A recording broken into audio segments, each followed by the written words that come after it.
Bom, pessoal, quando você pensa na eternidade, o que vem na sua mente?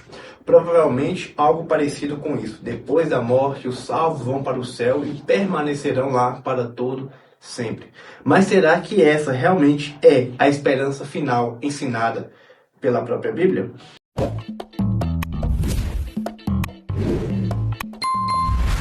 Bom, observe que a pergunta não é se o céu existe. A Bíblia realmente afirma com clareza que ele existe. A pergunta também não é se os salvos estarão com Cristo após a morte, porque a Bíblia também ensina sobre isso. A questão é outra. Quando Deus concluir o seu plano de redenção, onde seu povo viverá eternamente?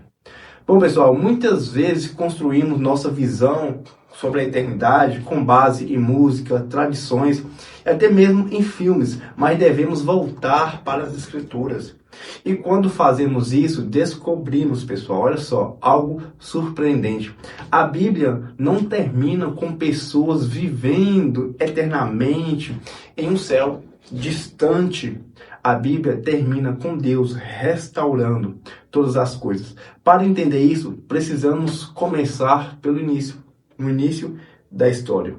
Vamos para o passo a passo. Bom, pessoal, em Gênesis, Deus cria os céus e a terra. Depois cria o homem e a mulher. E onde eles colocam?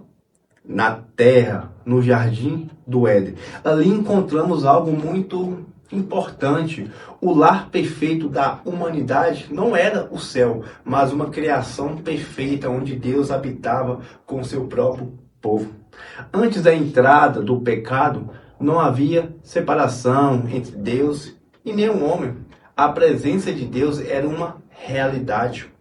O relacionamento era direto, essa comunhão. O propósito humano era governar a criação debaixo da autoridade divina.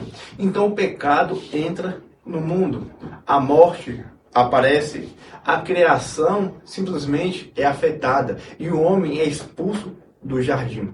Mas repara em algo muito importante: o pecado estragou de certa forma, o plano de Deus, mas não mudou o propósito de Deus. Desde Gênesis até Apocalipse, Deus trabalha para restaurar aquilo que foi perdido. A Bíblia não conta uma história de Deus abandonando toda a criação. Ele conta a história de Deus redimindo a criação. Bom, e por isso que a esperança cristã não é simplesmente escapar da terra. A esperança cristã é a restauração completa de tudo aquilo que um dia o pecado destruiu. Aqui existe uma confusão muito comum nos dias atuais. Muitas pessoas misturam o estado intermediário com o estado eterno. Quando o cristão ele morre, ele está com Cristo. Isso é fato. Jesus disse ao lado na cruz: hoje estarás comigo no paraíso. Paulo também afirmou que a partir dali estar com Cristo era muito melhor. Então, portanto, existe consciência, comunhão com Cristo após a morte. Mas isso ainda não é consumação final da redenção. Por quê? Porque a Bíblia ela nos ensina que existe a ressurreição dos mortos, a ressurreição do corpo. Se o destino fosse permanecer para sempre uma condição puramente espiritual no céu, não haveria a necessidade da ressurreição.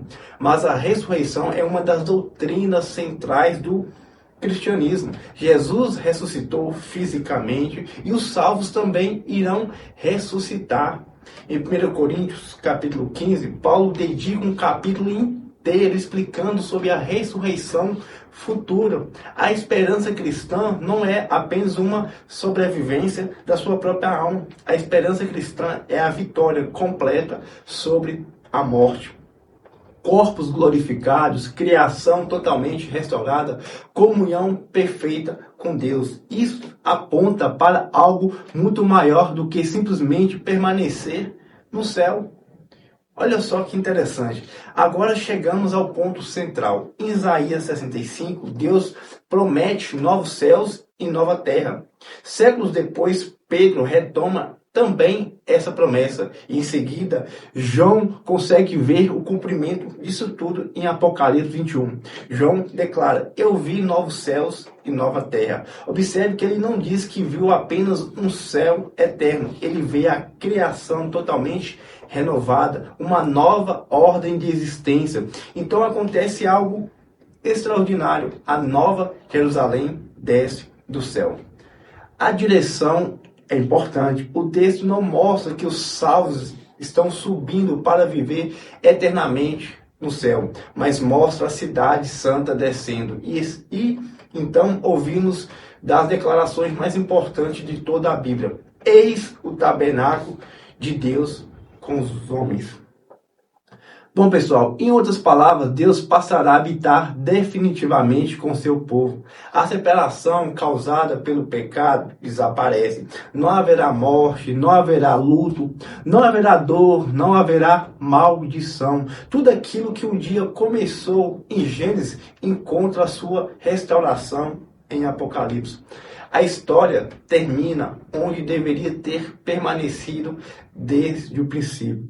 Deus vivendo com seu povo em uma criação perfeita.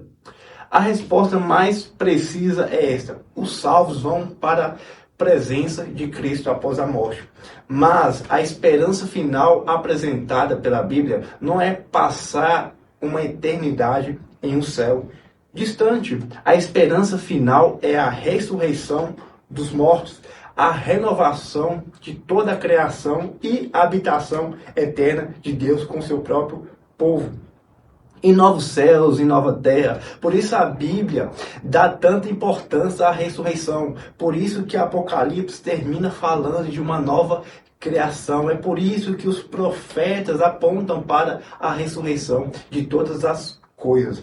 A eternidade não será uma fuga da criação, será a criação redimida, será um triunfo definitivo de Cristo sobre o pecado, sobre a morte, sobre toda a consequência da queda. E talvez essa seja a maior lição desse tema. O centro da eternidade não é o céu, o centro da eternidade não é a terra, o centro da eternidade é Deus.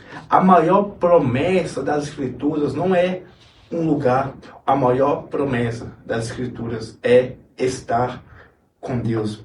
Eles serão um só povo e o próprio Deus estará com eles. Esta é a verdadeira esperança cristã. Bom, pessoal, se esse vídeo falou com você, não pare por aqui, se inscreva agora nesse canal, porque toda semana tem vídeos para fortalecer a sua fé e abrir seus olhos espirituais. Compartilhe esse vídeo para o máximo de pessoas possível. Seja canal de bênção sobre a vida delas e que Deus te abençoe cada vez mais e até o próximo episódio.